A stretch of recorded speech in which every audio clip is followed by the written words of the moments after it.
ആവേശം കുറഞ്ഞ അഞ്ചാൻ. മാറ്റാനും ഏഴാം അറിവും മികച്ച ചിത്രങ്ങളല്ലെങ്കിലും പ്രമേയത്തിലെയും അവതരണത്തിലെയും പുതുമ വ്യത്യസ്തത പുലർത്തിയിരുന്നു. ഇതിൽ സിംഗൻ 2 മാത്രമാണ് മാസ് ഗണത്തിൽപ്പെടുത്താവുന്ന സൂര്യ ചിത്രങ്ങൾ. ലിംഗസ്വാമി ചിത്രം അഞ്ചാനും അങ്ങനെ തന്നെ. ആക്ഷനും ഗ്ലാമറും ഇഷ്ടം പോലെ ഉണ്ടെങ്കിലും കണ്ടുപഴകിയ കഥയും ആവർത്തന വിരസതയും അഞ്ചാൻ എന്ന ചിത്രത്തിന്റെ ആവേശം കുറയ്ക്കും.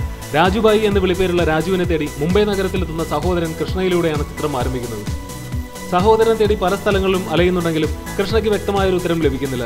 ഒന്നു മാത്രം അറിയാം, രാജുബായി എന്ന് പേര് കേട്ടാലേ മുംബൈ അധോലോകമടക്കം പലരും ഭയന്നു വിറയ്ക്കും. എന്നാൽ രാജുവിന് എന്ത് സംഭവിച്ചുവെന്നോ എവിടെയാണെന്നോ ആർക്കും അറിയില്ല. അങ്ങനെ രാജുബായിയുടെ കൂട്ടത്തിലുണ്ടായിരുന്ന സലീമിനോട് കൃഷ്ണ സത്യമറിയുന്നു.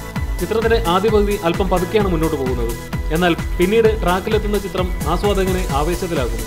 അടിയും ഇടിയും വെടിയും ടെസ്റ്റുമൊക്കെയായി ആവേശം നിറച്ച് മുന്നോട്ട് പോകുന്ന ചിത്രം ഇടവേള എത്തുന്നതോടെ ഒരർത്ഥത്തിൽ അവസാനിക്കുക തന്നെയാണ്. ആദ്യ പകുതി കഴിയുന്നതോടെ പിന്നീട് നടക്കുന്നതെല്ലാം പ്രേക്ഷകന് മനസ്സിൽ കാണും.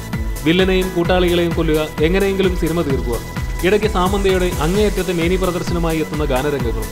സന്തോഷ് ശിവനും ആന്റണിയും അടക്കമുള്ള പുലികളുണ്ടായിട്ടും ലിംഗുസ്വാമി കഥയിൽ മാത്രം യാതൊരു ശ്രദ്ധയും കൊടുത്തില്ല. ടിസ്റ്റിന്റെ വെടി തന്നെ ആദ്യം തീരുന്നതോടെ സസ്പെൻസിൽ കണ്ടുവരുന്ന സംഗതി അത്രയ്ക്കങ്ങ് ഏൽക്കുന്നുമില്ല. രാജുബായി എന്ന അധോലോക നായകനായി സൂര്യ മിന്നി തിളങ്ങുന്നു.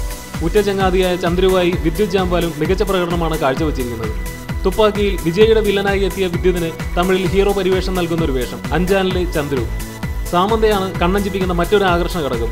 മുമ്പെങ്കും കാണാത്ത മേനി പ്രദർശനമാണ് ചിത്രത്തിൽ താരസുന്ദരിയുടേത്. മനോജ് ബാജ്പേയിയുടെ വില്ലൻ വേഷത്തിലും എടുത്തു പറയേണ്ടതായി ഒന്നുമില്ല. സൂര്യയുടെ കോമഡിക്കും യാതൊന്നും ചെയ്യാനുമില്ല. എഡിറ്റിംഗിൽ ആന്റണിയും ഛായാഗ്രഹണത്തിൽ സന്തോഷ് ശിവനും ഒന്നിനൊന്നും മെച്ചം. എന്നാൽ ലിംഗസ്വാമിയാണ് ആളെ പറ്റിച്ചത്. ചെറിയൊരു കഥയെ വലിച്ചു നീട്ടി 3 മണിക്കൂർ എടുത്ത് കാണിക്കുമ്പോൾ ഉണ്ടാകുന്ന വിരസത തന്നെയാണ് പ്രധാന പ്രശ്നം. മികച്ച ടെക്നീഷ്യൻസ് ചിത്രത്തിലുണ്ടായിട്ടും വേണ്ട വിധത്തിൽ ഉപയോഗിച്ചിട്ടില്ല.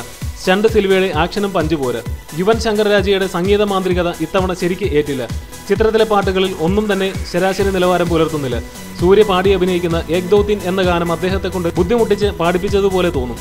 എന്നാൽ അവിടെയും സാമന്തയുടെ മേനി പ്രദർശനം പാട്ടിന് മാറ്റുകൂട്ടും. തമിഴ് ചിത്രങ്ങളിലെ പതിവ് ചേരുകയാണത്.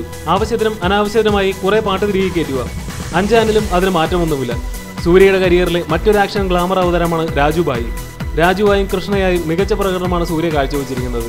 മാത്രമല്ല, ഇനി മുതൽ ആരാധകർക്കായി ചിത്രങ്ങൾ ചെയ്യണമെന്ന് ഈയിടെ സൂര്യ അഭിപ്രായപ്പെട്ടിരുന്നു. പൂർണ്ണമായും സൂര്യ ആരാധകരെ തൃപ്തിപ്പെടുത്തുന്ന ചിത്രമാണ് അഞ്ചാൻ. മേക്കിംഗ് വെച്ച് നോക്കുകയാണെങ്കിൽ ഒരു സ്റ്റൈലിഷ് ഗ്യാങ്സ്റ്റർ ചിത്രം തന്നെയാണ് അഞ്ചാൻ.